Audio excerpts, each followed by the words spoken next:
Le temps de vivre, un exposé sur la finitude en 70 minutes pile. Ici à la radio, on mesure tout le temps le temps qui nous reste, le temps qu'on prend. Nous sommes avec Camille Chamou, c'est elle qui sera sur la scène du Théâtre Petit Saint-Martin. Et je vous présente Lisa Marie Marquez, bonjour. Bonjour Philippe, bonjour à tous. Lisa dresse un portrait inédit que vous avez vous-même annoncé, donc vous savez de quoi il s'agit. C'est le portrait de notre invité avant qu'il soit connu. Et oui, bonjour Camille Chamou. Bonjour. Vous êtes comédienne, humoriste, scénariste, metteuse en scène. Mais comment en êtes-vous arrivée là? On va rembobiner et revenir ensemble sur tout ce qui vous est arrivé avant d'être célèbre. Vous êtes née, vous avez grandi à Paris. Camille Chamou, enfant, vous n'êtes pas du tout timide. Vous êtes même très bavarde. Vous parlez à tout le monde, tout le temps, ce qui parfois fait peur à votre maman. Par exemple, dans le bus, vous faites des exercices de lecture aux gens en face de vous. Non. Tout à fait. Ça consiste en quoi, des exercices de lecture aux gens? En fait, c'est parce que je prenais le bus toute seule. C'était une autre époque. Donc, à partir de 7 ans, on prenait le bus tout seul. Et en fait, je sais que je m'entraînais à lire le plus vite possible des passages pour impressionner la maîtresse. Et je faisais ça à 2 dames, notamment, que je voyais tous les matins dans le bus. Et un jour, ma mère m'a accompagnée à l'arrêt de bus et elles ont expliqué à ma mère: ah oui, votre fille, elle nous fait la lecture tous les matins, elle nous force à écouter. Elle nous convoque, en fait. Petite, vous ne vous considérez pas comme une enfant, vous jouez à l'enfant et surtout, vous observez les gens. Un vice de l'observation qui commence par des imitations d'abord toute seule dans votre chambre. Et il y a une particularité à votre enfance, c'est que vous n'avez pas de télé à la maison.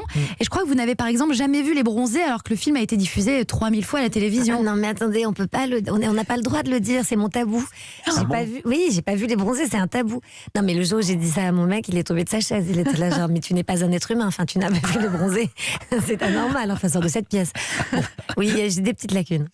Camille Chamou, vous êtes une littéraire, vous lisez très tôt et vous découvrez le théâtre avec la pièce L'Avare avec Michel Serrault. C'est à la fois un choc et une révélation, vous découvrez la liberté d'un comédien sur scène.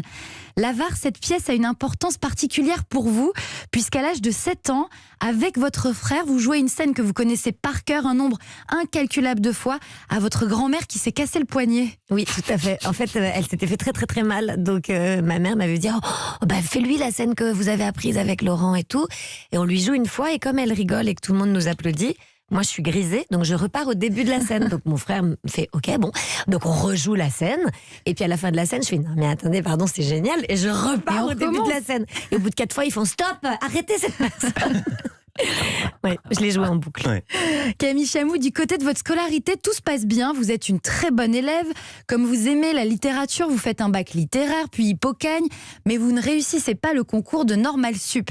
Et même si ça fait un peu peur à vos parents, vous décidez de vous orienter vers le théâtre. Vous vous formez au conservatoire du 7e arrondissement. Vous prenez des cours au théâtre du Rond-Point des Champs-Élysées. Et en sortant de la formation, vous intégrez la troupe du théâtre Sylvia Montfort. Oui. Ça va vite. Là, vous jouez des classiques sous le regard du metteur en scène Régis Santon. Oui. Et justement, ce qui vous plaît, c'est la mise en scène. Vous rêvez Patrice Chéreau, le grand metteur en scène de théâtre et réalisateur que vous admirez tant. Camille Chamou, après avoir travaillé au sein de plusieurs compagnies, vous décidez de monter la vôtre, baptisée L'Œil du Guetteur. Oui. Vous mettez en scène des textes contemporains. Tout à fait. Et puis un jour, vous commencez à écrire sur les névroses d'une jeune femme citadine et trentenaire. Votre copine et future metteuse en scène, Pauline Bureau, vous pousse à aller faire des scènes ouvertes. Ce que vous faites, il y a l'embarras du choix à Paris. Et là, vous découvrez le super pouvoir de faire rire. Oui. Et là, vous retrouvez le plaisir de faire l'avare devant la grand-mère. Ouais, exactement. Mais vraiment, la première fois où j'ai fait un pauvre sketch devant 30 personnes dans une scène ouverte, je me suis dit, ah oui, dommage. C'était quoi le premier sketch? Le premier sketch, c'était une grande paranoïaque qui se retournait tout le temps, enfin qui agressait les gens dès qu'ils la regardaient. Et ça s'appelait Le Regard, d'ailleurs. Ouais. Dès que quelqu'un te dit un truc, le regard qui dit direct. Je me souviens de ce truc et c'était vraiment un sketch très hystérique et tout, mais il y avait une petite base. Vous écrivez alors votre premier spectacle, votre premier seul en scène, Camille attaque, puis le second, Né sous Giscard, avec une affiche qui attire l'œil. Vous êtes en maillot de bain, cocarde sur le sein, tiare sur la tête. Et grâce à ce spectacle, vous dînez avec Valéry Giscard d'Estaing. Exactement. Il s'est pointé en fait. Hein. Il s'est pointé. Ouais, vous étiez prévenu. Son assistante, sa secrétaire a appelé une semaine plus tôt en disant est-ce qu'on peut prendre une place pour Valéry Giscard d'Estaing. Mais vraiment, on a eu une descente d'organes. Hein. Ouais. On était vraiment. Et alors, est-ce qu'il riait? Et il a vraiment hyper bien réagi. Il a pas ri de manière sonore, mais il a souri pendant tout le spectacle. Il est venu avec sa fille, Hyacinthe. Je me souviens bien, je crois que c'est ça, Hyacinthe. Et après, il m'a proposé d'aller dîner. D'abord, il a fait des selfies. C'était une rockstar à la sortie. Il était trop content. Il y avait toutes les filles de ma génération à la sortie qui lui demandaient des selfies, donc il était mort de rire. Et il s'est prêté au jeu des selfies de manière très amusante. Et après, on a été dîner ensemble. Wow. Et qu'est-ce qu'il vous a dit? Il m'a raconté des tonnes. Moi, j'étais hyper curieuse, hein, donc j'avais beaucoup d'anecdotes. Je voulais à lui demander. Je voulais qu'il raconte plein de choses. Simone Veil. Je voulais qu'il raconte Françoise Giroud. Je voulais qu'il raconte comment est-ce qu'il a intégré les femmes à son gouvernement. Comment, alors qu'il a il avait cette image de patriarche. En fait, il était très. Finalement, il a fait des avancées en termes de société énormes, Giscard. Et il a cette image un peu ringarde ou un peu machin, alors que vraiment, c'est un type qui a changé la société assez profondément. Des producteurs viennent vous voir et vous demandent de travailler sur le concept de la célibatante.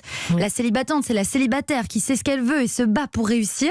Vous coécrivez alors avec Mona Achache le film Les Gazelles, dans lequel vous jouez. La suite, on la connaît, et moi, je m'arrête là. Bravo. Voilà, et maintenant c'est la fame. Vous avez toujours pas vu Les Bronzés? Ça y est, j'ai vu Les Bronzés et Les Bronzés au ski. Enfin bref, j'ai tout vu. Les Bronzés font du ski, ouais. Voilà, Camille, il faut quand même se mettre. Elle connaît même pas le titre. Tu connais ces acteurs quand même? Oui, un petit peu. Merci beaucoup, Lisa Marie.